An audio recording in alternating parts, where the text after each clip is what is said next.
Welcome to my YouTube channel. So guys, हम लोग revise कर रहे थे डाइजेशन एंड एब्जॉर्प्शन। आइए हम लोग थर्ड पार्ट पे चलते हैं। थर्ड पार्ट में हम लोगों को देखना है कि डाइजेशन होने के बाद एब्जॉर्प्शन कैसे होता है। यानी कि एब्जॉर्प्शन जो है ये हम लोग पढ़ चुके हैं। एब्जॉर्प्शन तीन तरीके से होता है। कौन कौन सा? सिंपल डिफ्यूजन, फैसिलिटेड डिफ्यूजन और उसके बाद होता है एक्टिव डिफ्यूजन। तो यहाँ पे सिर्फ एक्टिव डिफ्यूजन में एनर्जी लगती है, बाकी फैसिलेटेड में क्या है, कैरियर प्रोटीन हेल्प करता है और डिफ्यूजन में कुछ नहीं, वो पोटेंशियल ग्रेडियंट के बेसिस पे डिफ्यूज कर जाता है। सो गाइज, यहाँ पे हम बात देखेंगे एब्जॉर्प्शन की। अगर बात करेंगे तो एब्जॉर्प्शन में देखा जाएगा कि यहाँ पे जब गैस्ट्रिक ग्लैंड जो है चीज़ों को डाइजेस्ट कर देती है, और इंटेस्टाइनल में सबसे इनर लेयर को क्या कहते हैं, म्यूकोसा कहते हैं। और म्यूकोसा के अंदर सब म्यूकोसा होता है जिसमें क्या है, ब्लड होते हैं, लिम्फ होते हैं, म्यूकोसा में भी फैले होते हैं और वही जो है आगे एब्जॉर्प्शन करते हैं। तो ये देखिए एब्जॉर्प्शन तीन तरीके से होता है। कौन कौन सा? पैसिव, एक्टिव और फैसिलेटेड ट्रांसपोर्टेशन। क्या है? फैसिलेटेड मैकेनिज्म से होता है। तो जब हम लोग मिनरल न्यूट्रिशन पढ़ रहे थे तो वहाँ पे डिफ्यूजन को डिटेल में हम लोग पढ़ चुके हैं।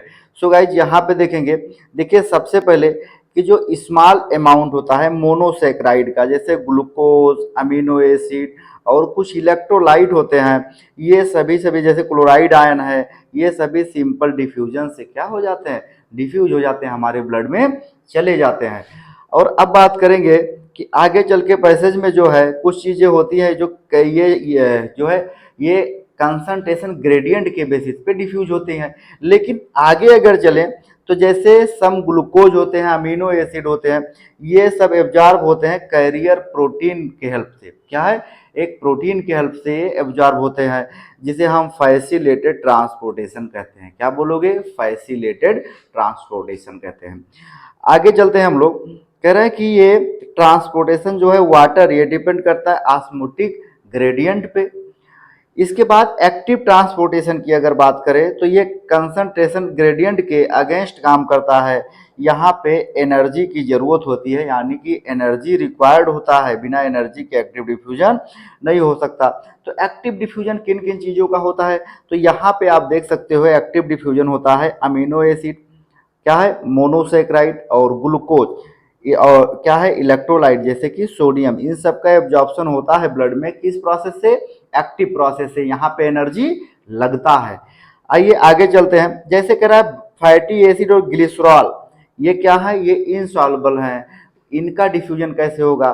तो ये जो है ये वैसे डिफ्यूज नहीं हो पाते।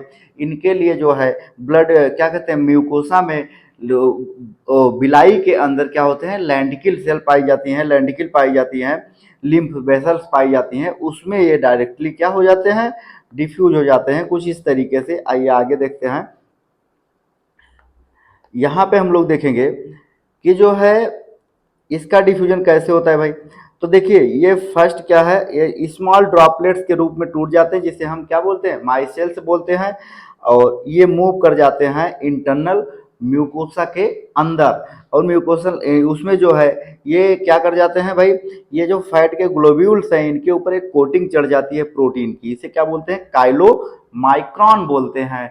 अब ये आसानी से डिफ्यूज हो जाता है। यानी कि यहाँ पे देखेंगे इनका ट्रांसपोर्टेशन किस में होता है भाई, तो ये लिम्फ वेसल्स में होता है, जिससे क्या बोलते हैं, लेंटिकल सेल्स बोलते हैं। देखिए यहाँ पे क्या है, ये कहाँ पे, किसके अंदर, बिलाई के अंदर होता है। हम लोग जब पहले वाले भाग में पढ़े थे तो वहाँ पे मिला था कि बहुत अच्छे से स्ट्रक्चर दिखाया गया था किसका, लिम्फ वेसल्स का। देखिए लिम्फ वेसल्स जो है ये एब्जॉर्ब कर लेते हैं और हमारी ब्लड में भेज देते हैं। इसके बाद देखिए एब्जॉर्प्शन होता है, कह रहा है कि absorption of substance take place different part of alimentary canal. जैसे एलिमेंट्री कैनाल में एब्जॉर्प्शन सिर्फ एक ही जगह नहीं होता, स्मॉल इंटेस्टाइन में भी होता है और लार्ज में भी होता है। और कुछ चीज़ें हैं जो स्टमक में एब्जॉर्ब होती हैं, कुछ मेडिसिन है वो कि कहाँ एब्जॉर्ब होती हैं, वो मेडिसिन माउथ में भी एब्जॉर्ब हो जाती हैं। जो माउथ डिजॉर्बल मेडिसिन है वो माउथ में एब्जॉर्ब हो जाएंगी। तो हम देखते हैं एब्जॉर्प्शन, जैसे कि माउथ में देखेंगे कहाँ होता है, क्या क्या होता है, स्टमक में क्या होता है, स्मॉल इंटेस्टाइन में और लार्ज इंटेस्टाइन में, इन सब में क्या क्या एब्जॉर्ब होता है। तो देखिए इस चार्ट को ध्यान से देखिए, इसमें कह रहा है माउथ, तो माउथ में क्या क्या एब्जॉर्ब होता है भाई, माउथ में सर्टेन ड्रग्स एब्जॉर्ब होते हैं, ठीक है, जो कि टंग के नीचे जो म्यूकोसा है माउथ में, लोअर साइड में टंग के नीचे, वहीं से कि ये चीजें एब्जॉर्ब हो जाती हैं और ब्लड कैपिलरीज में चली जाती हैं। इसके बाद स्टमक की बात करो तो देखो स्टमक में क्या एब्जॉर्ब होता है, वाटर और सिंपल शुगर और कौन सा, एल्कोहल। जी हाँ, ये याद रखना, एल्कोहल का एब्जॉर्प्शन कहाँ होता है, स्टमक में होता है, इसीलिए पीते पीते लोगों को तुरंत चढ़ जाती है। अगर स्मॉल इंटेस्टाइन में उसका एब्जॉर्प्शन हो तो पीने के 4 या 5 घंटे बाद ये जाके क्या है, उन्हें चढ़ना शुरू होगा, एहसास होगा। ठीक है, ये कहाँ पे एब्जॉर्ब होती है, स्टमक के अंदर एब्जॉर्ब होती है।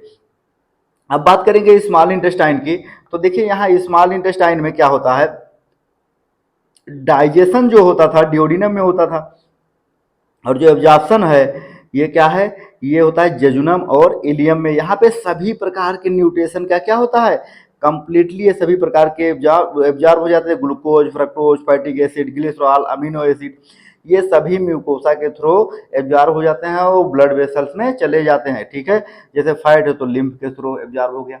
सो गाइस, लार्ज इंटेस्टाइन की अगर बात करें तो यहाँ पे एब्जॉर्ब होता है वाटर, मिनरल्स और कुछ ड्रग्स ऐसे हैं जो जाके लार्ज इंटेस्टाइन में एब्जॉर्ब होते हैं।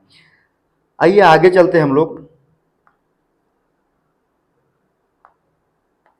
देखिए आगे बात करते हैं, कह रहा है एब्जॉर्प्शन सब्सटेंस जो है फाइनली ये क्या हो जाते हैं, एब्जॉर्ब होकर हमारे ब्लड से कहाँ पहुंच जाते हैं, टिश्यू में, और टिश्यू में क्या हो जाते हैं, ये यूटिलाइज हो जाते हैं, यानी कि क्या हो जाता है, एसिमिलेशन हो जाता है इनका। आगे देखते हैं, कह रहा है कि डाइजेस्टिव वेस्ट जो है ये क्या हो जाएगा, जैसे फेसस है ये रेक्टम के और एनस के थ्रू क्या हो जाएगा, बाहर निकल जाएगा, ये न्यूरल रिफ्लेक्शन पे चलता है। ठीक है, हम लोग के चाहने पे रिमूव होता है, जानते हैं पूरी alimentary canal autonomous nervous system से चलती है, लेकिन जो एनस है, एनस पे क्या है, न्यूरल कंट्रोल वाला नर्वस सिस्टम पाया गया, यानी कि वॉलेंट्री कंट्रोल, तो हम लोगों की इच्छा शक्ति से वो बाहर निकलता है। ठीक है, अगर सोचो इनवॉलेंट्री होता तो क्या होता। आइए आगे चलते हैं भाई, कह रहा है कि हम लोगों के एलिमेंट्री कैनाल में क्या होता है भाई, पेरियासिस मूवमेंट चलता रहता है। ठीक है, कि एक लहर सी चलती रहती है, जैसे पानी में हम कोई पत्थर फेंक दें तो एक लहर पैदा होती है और जाके किनारों पे खत्म होती है, ऐसे ये ऊपर से चलना शुरू होता है और नीचे तक कोई लहर जाता है, फिर ऊपर से स्टार्ट होता है, नीचे की तरफ जाता है।